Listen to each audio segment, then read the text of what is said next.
bonjour à tous et merci de nous retrouver pour ce numéro de la Revue des Unes. Restitution du 43e BIMA à l'armée ivoirienne, les derniers détails réglés en France.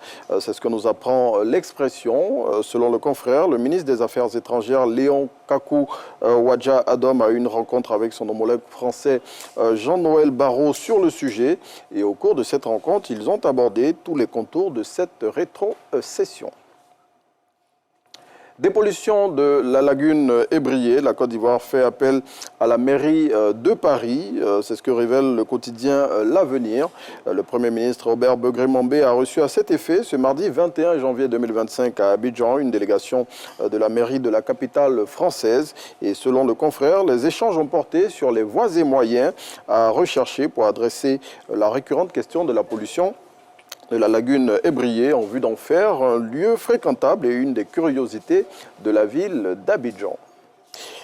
La brigade de gendarmerie de Bétier a été incendiée hier. Selon notre voix, c'est un groupe de jeunes en colère qui a saccagé et mis le feu à ce détachement de la maréchaussée de cette localité de l'Est de la Côte d'Ivoire, détruisant notamment le matériel informatique et d'autres matériels de travail. À en croire des témoignages recueillis par le confrère, ces jeunes protestent contre ce qu'ils qualifient de barrage anarchique érigé dans la ville.